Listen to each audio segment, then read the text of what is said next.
second sprint is starting. And again, we did the sprint planning. We're trying to make this a habit. Yes, Chris, you are imitating it. We did it by just go outside and go for a walk. So we walked through Amsterdam, I think about 8 kilometers, and a healthy sprint plan like that. So I think in this video we're going to share so what are our ideas for the upcoming week. And Chris, I think this was the idea that you are going to ask me some tough questions. Yeah. So what's the goal? What are we doing, Barry? So the goal this sprint, the last sprint, was really focused on the web shop. This sprint is really going to be focused on setting up Patreon in such a way that it aligns with our mission. In short, that's our sprint goal. Yeah. What's our mission? Creating data-driven products to help Scrum teams unleash their superpowers. Cool. Awesome. He's practiced. Very good.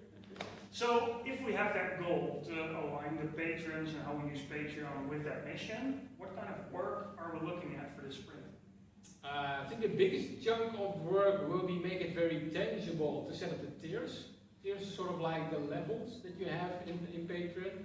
And the first, when we started with Patreon, we just sort of out of gut feeling created a couple of tiers in Patreon, cup of coffee, espresso, cappuccino, couple of beers, stuff like that. Which was fun, to be honest, but it also, it kind of felt a bit too lighthearted. Yeah. Because, well, to be honest, even if you gave us a couple of beers, it's not like we're actually drinking those beers, we're working hard to create more content, right? Yeah. So we wanted to create new levels, tiers.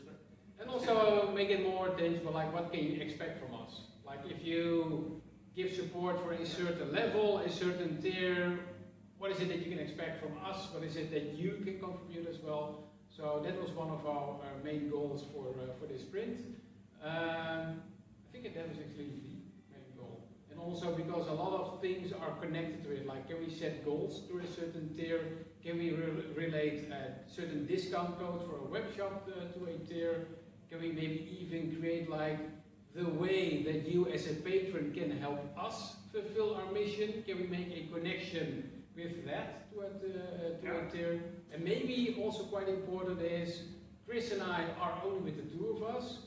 We really would like to have a one-on-one conversation with each one of you. So what is a way to make that work without sort of just fully booking our agenda with only one-on-one goals? Because did I commit to this sprint backlog? I don't remember.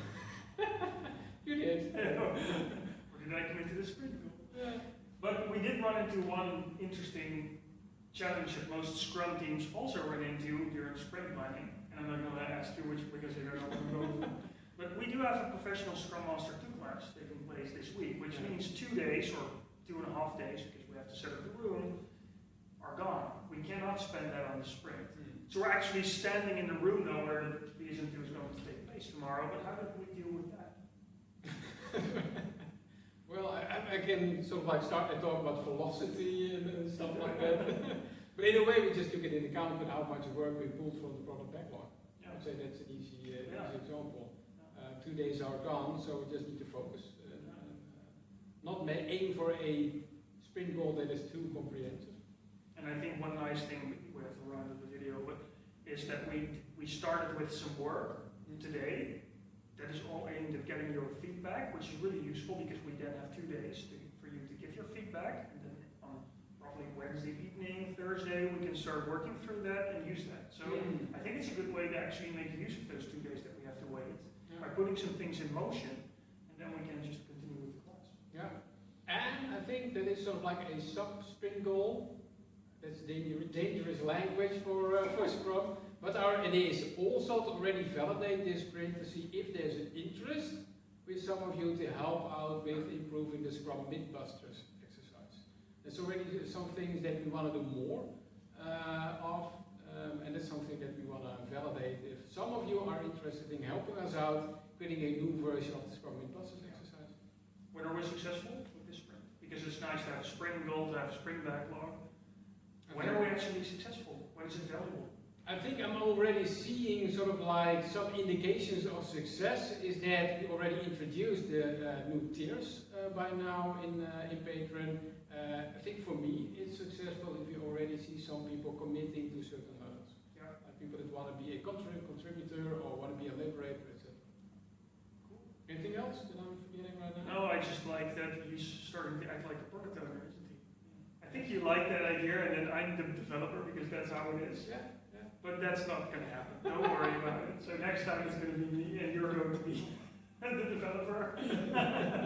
Cool. Excellent. We're going to have a lot of fun, and give us your feedback also on whatever we're doing in this sprint. You can just see it on our public Product and Sprint Backlog. It's all transparent. You can actually see our comments because we try to work as remotely as possible just to show that that's working just fine. So even if we have heated arguments, it's happening in Trello, you can just see it in real time. Yes. As long as Chris disagrees with me, everything is fine. See you around. See you around, take care. Bye.